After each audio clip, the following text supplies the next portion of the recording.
Today we are looking at topic 7 in Unit 2 on Vesper theory. In this, we are focusing in on molecular structures, covalent compounds. We will use valence shell electron pair repulsion theory in order to determine the three-dimensional shape covalent molecules will take.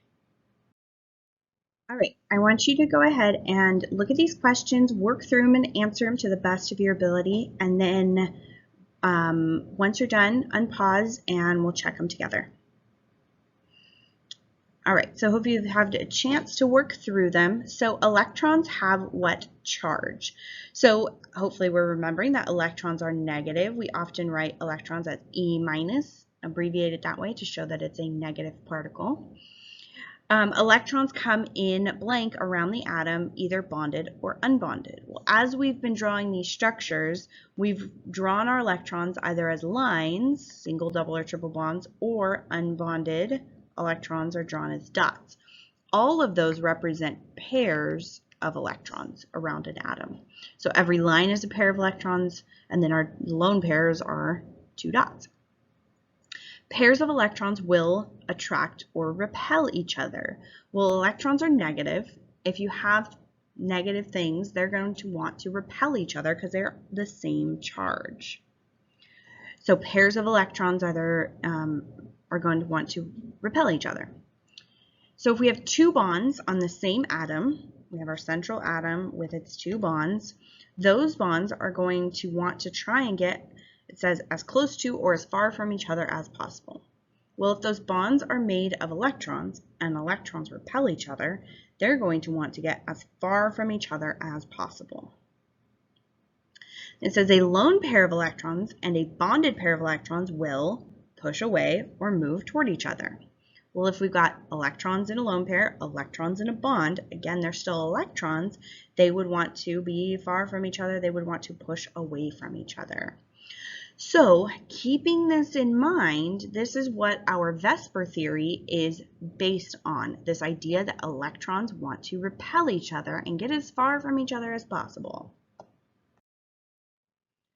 So, Vesper theory is what we're going to be exploring in this, and it is really the theory behind the shapes of our molecules.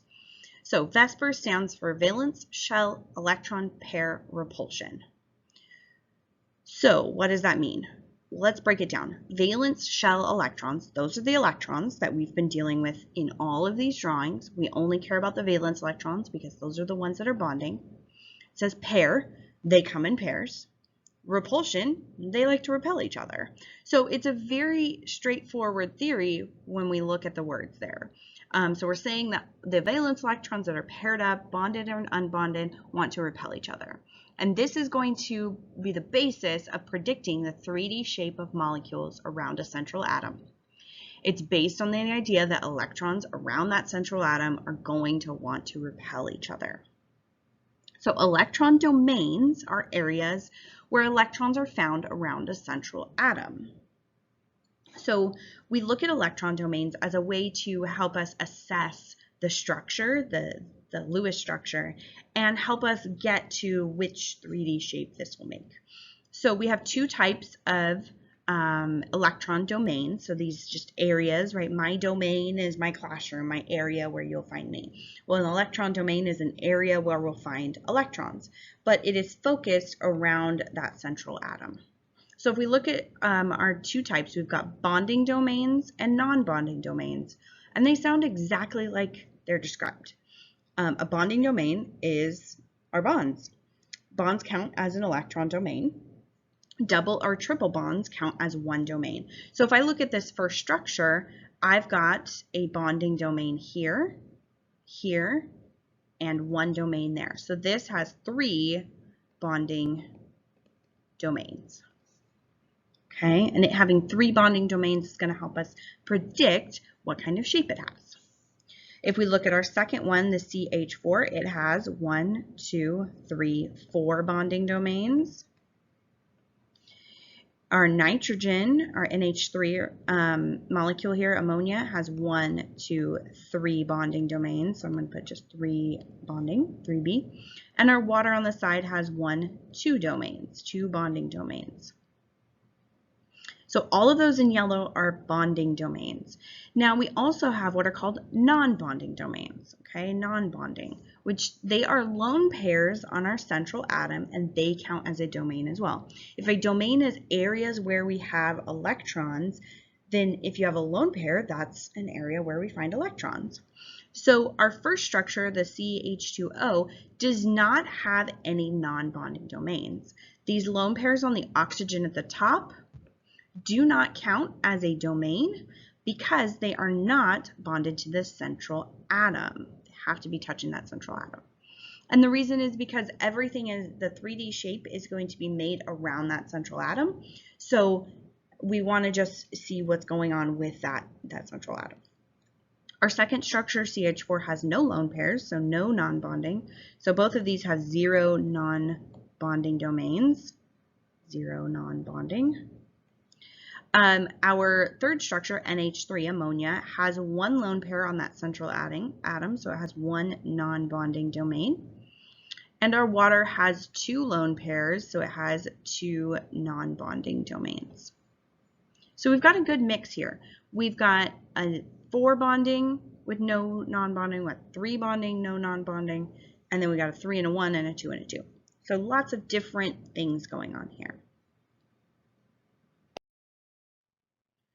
So we are going to look at how these electron domains help us predict the 3-dimensional shape of our molecules. Now we are looking at a 3-dimensional shape drawn on a flat piece of paper or on this screen. So we're going to also look at some representations of the 3D model as well. So we have first a linear structure. So this is our linear structure here, this first chemical. It has 2 bonding domains and 0 non-bonding. So it only has these 2 bonds. Those could be single bonds, they could be double bonds. They could be a single and a triple, something like that, but it's only going to have 2 areas that are bonding around our central atom. Now, if we go back to this idea, these electrons in these bonds are trying to get as far apart from each other as possible. They are repelling each other. So to do that, if we have a central atom and we want to spread out our 2 atoms that are around it, they need to be on completely opposite sides of it. And that's why this creates a line and is known as a linear molecule. So if we have those 2 elements directly across from each other, then the angle created by the bonds is 180 degrees. That is our bond angle. So we're going to look at examples of all of these structures, but linear is our 3 atoms, our central atom in the middle, the other 2 sticking off on opposite sides to create that 180 degrees. And in terms of figuring out our bond angles, if we have something like a line, we think, okay, circle gives us 360 degrees, half of that is 180. Okay, so we keep that in mind in terms of our bond angles. We will need to know all of these shapes and all of these bond angles as part of this unit. All right, our next one is trigonal planar. Trigonal, if we think about that, it kind of reminds you of triangle. Planar means it lies in the same plane, meaning it lies flat. So this has 3 bonding domains. We have no non-bonding, no lone pairs yet, but we have those 3 bonding domains. So we have 3 bonds. Again, they could be singles, doubles, triples, depending on what's going on there, but we have 3 areas where we find bonds around our central atom. Its bond angle, again, if we think about a circle and we divide that into thirds, 360 divided by 3 gives us 120 degrees between our bonds. If we looked at this from the side, and we will too, if we could lay this thing down flat on a table, all the atoms would touch the table. It would be planar, lie in the same plane. So trigonal reminds us kind of that it's a triangle. Planar, it lies flat. Okay. Now, to get another shape, what we can do is look at the shape we already have, trigonal planar, and it says we replace 1 bond with a lone pair. So you'll notice that these 2 shapes are related to each other. All we're doing is, instead of having another atom on the top, we have our little lone pair. So this little ghosty looking thing is a lone pair. Now it has this kind of bubble around it because it shows that that lone pair takes up space. Takes up space. And we'll talk about why that's important in a second. So we call this a bent molecule because if we just saw the atoms, we don't see the lone pairs when we're just looking at the bonds. It would look like that. So it's a little bit bent.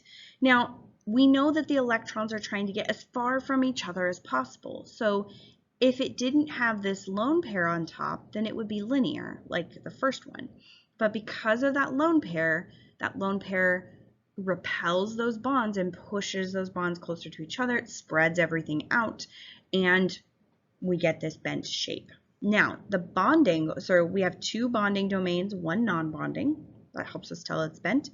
And then the bond angle, if our angle for the first one with 3 atoms here, the trigonal planar, was 120 degrees, when we replace a bond with a lone pair, it shrinks the angle every time.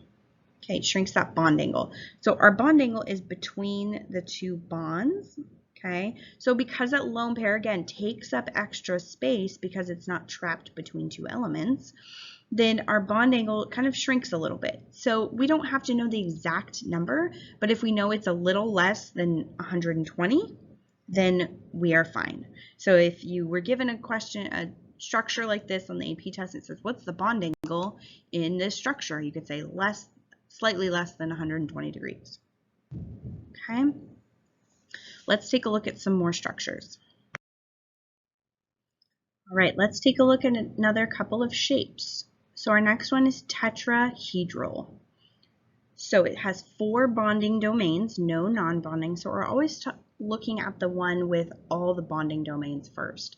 Then these other 2 you see on the screen are derivatives of it. So it is a form of tetrahedral as we replace a bond with a lone pair. So tetrahedral, the prefix tetra means 4. So that's another thing to keep in mind. Tetra means 4. If you've ever played Tetris, all the different shapes in Tetris have 4 boxes to them. So that's where that comes from. So tetra means 4. So it has 4 bonding domains. Now the structure on the side here might look a little bit different because it's starting to get more 3-dimensional. We're not just looking at atoms that are lined up with each other. So we've got this bond sticking up and the bond to the left. Those 3 atoms would lie in the same plane. So if I could set this on the table, those 3 atoms would touch the table. Then I've got one that has this little wedge coming out. That means it's coming out of the screen at you. So those 3 atoms that we started with, those would all be like basically lying on the face of your screen. Then the atom in the middle on the bottom would be coming out of the screen at you, and the one that's pointed in the back on the right would be kind of going back outside or behind your screen, if you want to think of it that way. So this shape, again, we have 4 domains, so now those 4 domains want to get as far apart from each other as possible. But they're not just going to line up, use my different pen here, they're not just going to line up and have 90-degree angles and be flat, even though we've been drawing them that way. They don't do that. So if we were drawing CH4, you might think that it has 90-degree angles, but it doesn't because in 3D we have more space to play with. Okay, we have more area to play with around that central atom. So to get them as far apart as possible, the bond angle, no matter which bond angle you look at, is 109.5 degrees. So that is our bond angle for tetrahedral structures. So there's 4 bonding domains. Now, if we replace a bond with one lone pair, so we take one of those bonds off, doesn't matter which one, we get again, that little bubble on top showing our lone pair. And so we get 3 bonding domains, 1 non-bonding domain. So when we have that, it creates this little pyramid at the bottom. Those 3 atoms at the bottom would sit like a little pyramid.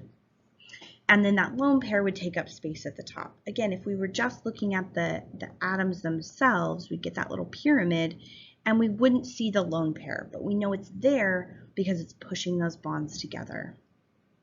Right, pushing those bonds together. So when we replace a bond with a lone pair, it shrinks our bond angle just a little bit between our atoms. So it's exactly 107 degrees, or you can say it's a little less than 109.5. They would accept either answer there on the AP test. So if you like the exact bond angle, you can write that down. If you want, to use less than 109.5, that's fine too.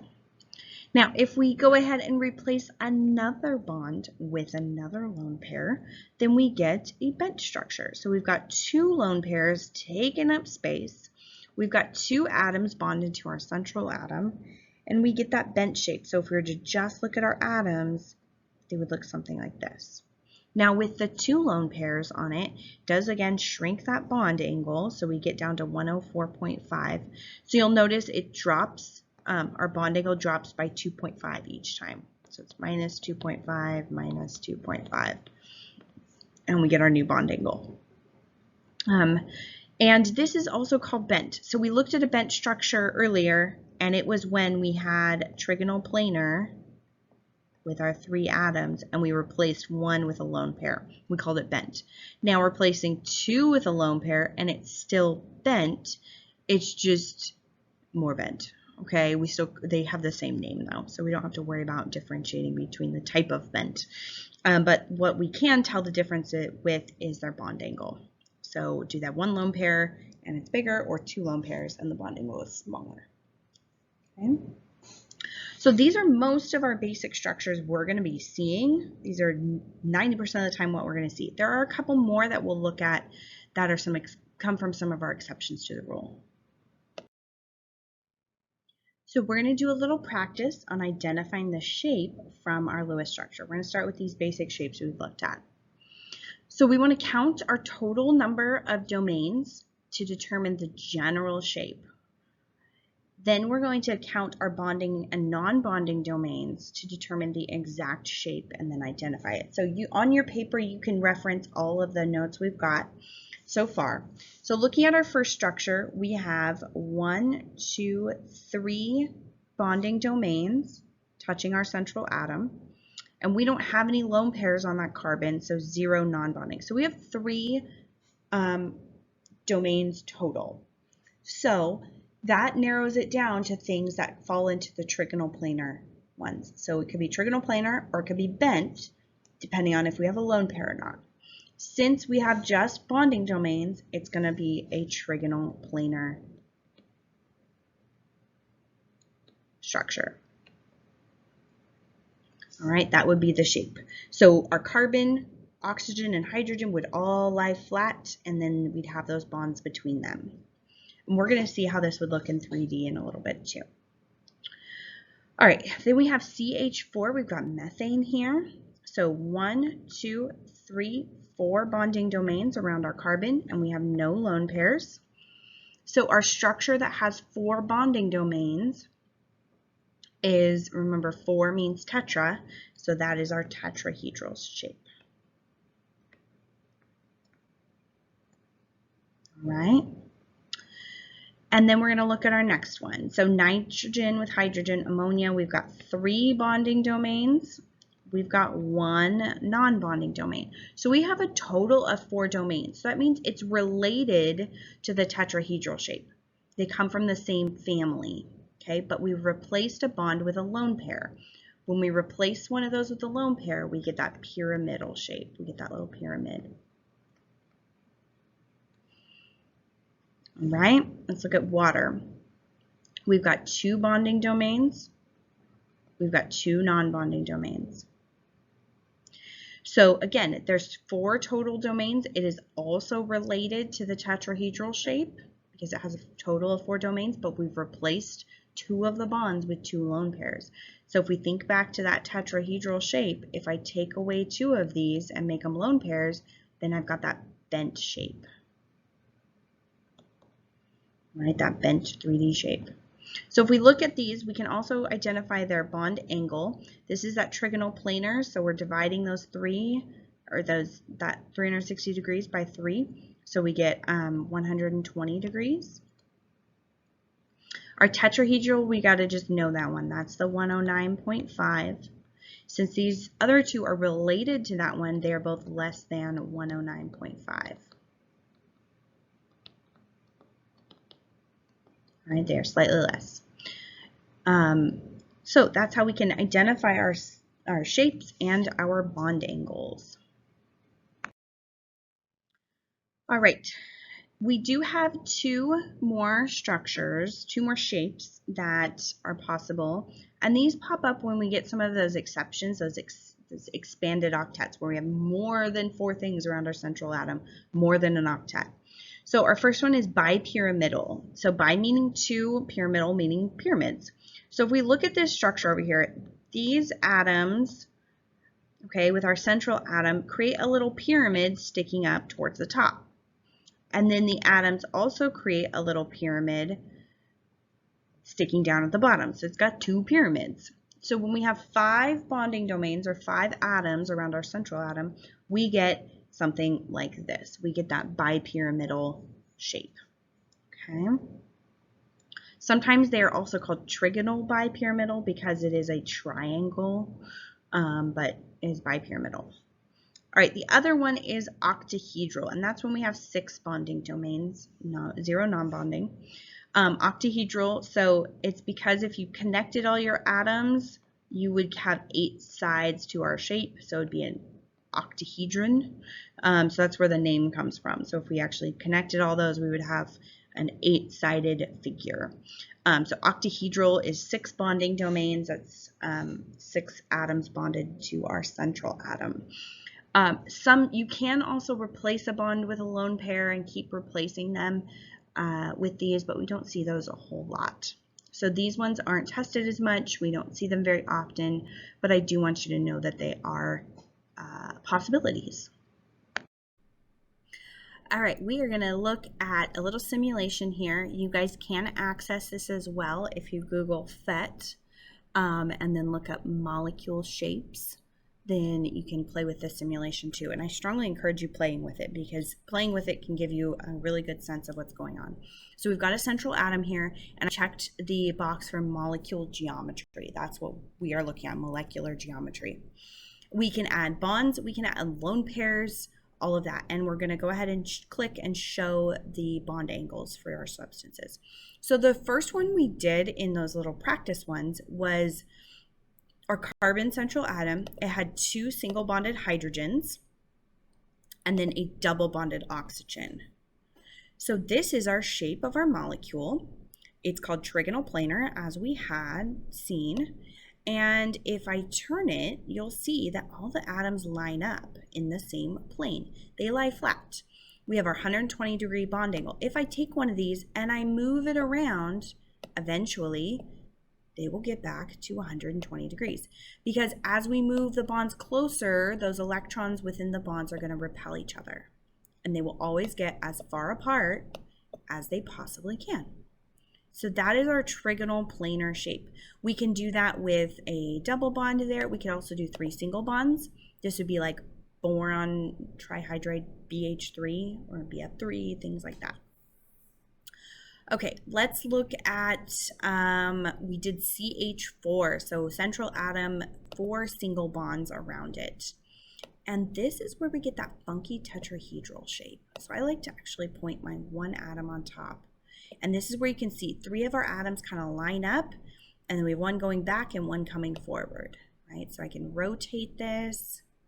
We can see all those sides. Now it doesn't matter which atom I put on top.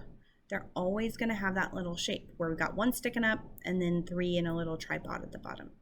And again, that 109.5 is our bond angle because again, we have we have more than 360 degrees to play with, so these can get much further apart from each other to maximize our space. So that's our tetrahedral shape. Now, if we take a bond off and replace it with a lone pair, we can see our bond angle here, because this is a model, it doesn't shrink the bond, but we'll look at some actual real molecules as well. And it would shrink this bond a little bit because in reality, we know it does that. So if we show that lone pair on there, we can see it takes up space. But if I take the lone pair away, we aren't maybe aware of it. So our 3D shape is based on that lone pair being there. But sometimes we forget that it's there and that it affects the shape. So it does make it pyramidal because it does take up that space. So we get those 3 atoms kind of at the bottom there. So again, if I took away that lone pair and then I put it back, it pushes those atoms together and creates that little tripod or that pyramidal shape. So trigonal, because there's 3 of them, pyramidal, because it creates a pyramid, right? And then our last one we did was water. So we replaced another bond, take away a bond, and we put in another lone pair. And we get that bent shape, right? We got 2 lone pairs taking up space, and we've got this angle between them, that bent shape. So we have 2 bent shapes. We've got this one where there's 2 lone pairs, and we've got the bent shape where there's 1 lone pair. And the biggest difference is when we add another lone pair, it shrinks that bond angle. It pushes those atoms closer together, shrinks that bond angle. So those are bent structures. Let's look at a couple others. So we have linear, just 2 atoms around our central atom. We could take one of those away and put a lone pair.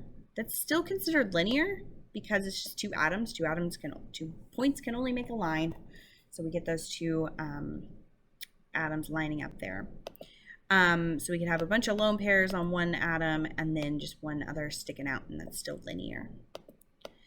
If we do our 2 bonds, there's our full linear shape. We could do 3 to get trigonal planar, and then 4 to get tetrahedral, and then we can start replacing them with lone pairs. We can go to those expanded ones, so we could do 5.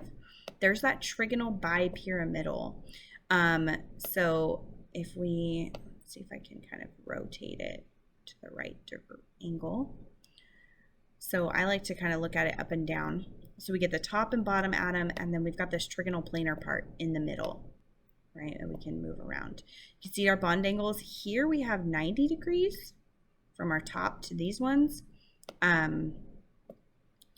for our atoms. So we do get 90-degree angles on these, which is interesting. And then if we add 1 more, we get that octahedral shape. And that's like we have a square with 1 sticking up and 1 sticking down. We get those 90-degree angles. So that's a little bit different. When we had 3, our angle, it's hard to turn it. There we go. Our angle around these 3 is still 120 because it's like a trigonal planar with 1 sticking up and 1 sticking down. The 1 sticking up and down make 90-degree angles. When we add that 4th bond, then we get everything being 90-degree angles. So that's that octahedral shape. So this is our different shapes, our different molecules. If we click over to the real molecules, we can do a drop-down menu and pick different chemicals. So like we've drawn BF3 before, so we can see what the it's trigonal planar. We can move it around. We can show our bond angles between our atoms.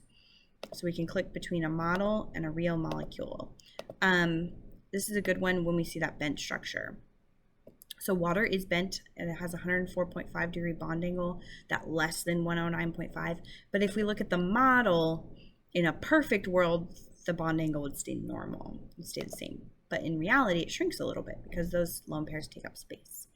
So you can explore these different molecules. We've drawn almost all of these, it seems like. So you can check those out and explore them. I'll put a link to this simulation in the description of the video as well, so you can play around with it. Now I want you to try these questions. I want you to check them with the simulation I was using. The link is in the video description. So you'll draw their dot structure to determine their electron domains, bonding and non-bonding, predict what shape you think they will be based off of that, and then I want you to go ahead and build them in the simulation to check them. And then once you've done that, come back here and we'll make sure you are on the right track with these. Alright, so now let's check these, make sure we got them all. So your BH3 would be trigonal planar, has 3 bonding domains. PCl3 would be pyramidal, has 3 bonding and 1 non-bonding domain. SCl6, we have the 6 chlorines attached to our central sulfur, so it's octahedral. H2S has a bent structure, and carbon dioxide has a linear structure with its 2 bonding domains. So hopefully this gives you a good idea of how these work. You can use that simulation as a help to check your work and to really visualize these and get used to imagining what they look like in 3D. That's going to help you as you move into the later parts of this section and into our next unit. So try the practice and let me know what questions you have. Thanks.